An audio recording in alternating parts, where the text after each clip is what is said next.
ano novo e, a partir de hoje, começa a valer as novas regras de registro para ciclomotores. Agora, rodar com as bicicletas elétricas sem documentação será infração e dá gravíssima.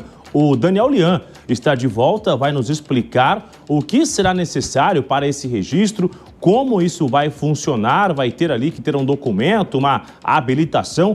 Qual é o registro que será exigido agora em 2026, Lian? Nos conte, por favor.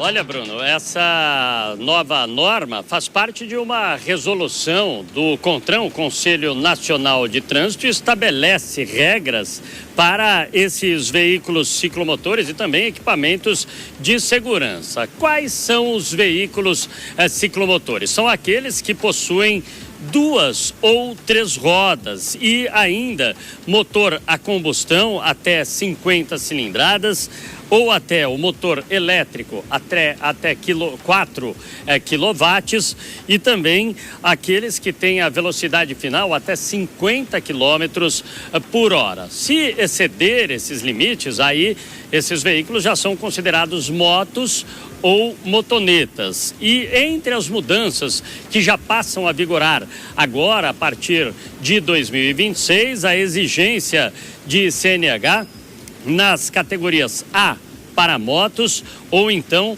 a CC, aquela que é a autorização para a condução de ciclomotores. Outras exigências também são feitas nessa resolução, como o uso obrigatório do capacete e também o emplacamento para esse tipo de veículos. Então, toda uma série de documentação é preciso ser apresentada nos DETRANs e, inclusive, já há aí a estimativa de alguns estados da cobrança de IPVA desse tipo de veículos, dos ciclomotores. Mato Grosso, por exemplo, já tem aí a programação para a cobrança de 1%. Esta deve ser a alíquota cobrada para esses veículos ciclomotores. Bruno.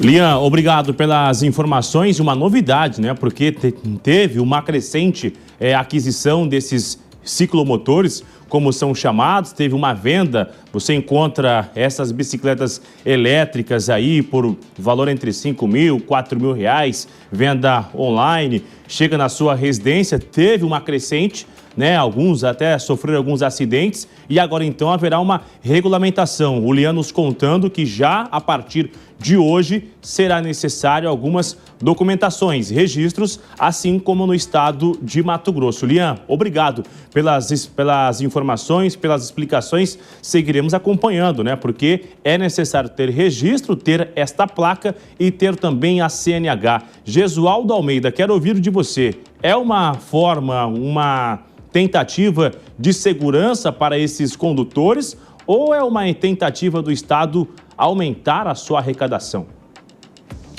É uma burocratização a mais, é interferência indevida do Estado na vida privada. Se tentam regulamentar uma situação, por exemplo, facilitando a obtenção da CNH, o que é discutível, inclusive, quanto aos critérios adotados, o que torna os motoristas menos preparados para irem para suas habilitações, para suas estradas, para suas rodovias. Esse papo de patinete, de bicicleta com regulamentação é mais um atraso.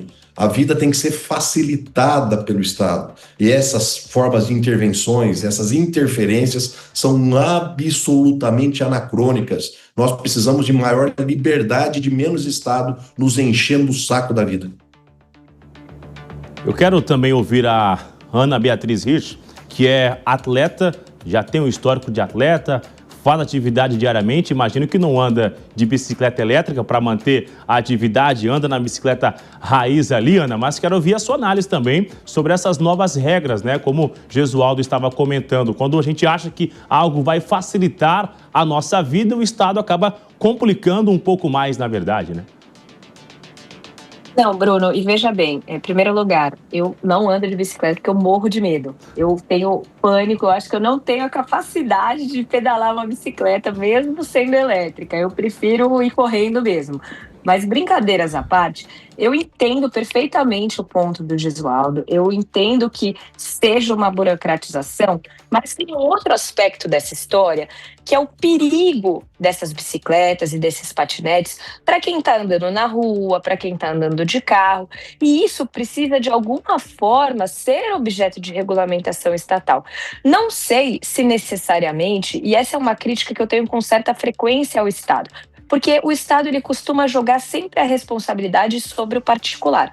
Ele se isenta de, por exemplo, educar as pessoas, de colocar placas de sinalização esclarecendo como devem ser as regras para o patinete ou para a bicicleta elétrica, e acaba sempre jogando na conta do contribuinte. Então você vai ter que pôr placa, você vai ter que ter carteira de motorista, e não necessariamente a gente precisaria que as coisas fossem feitas dessa forma.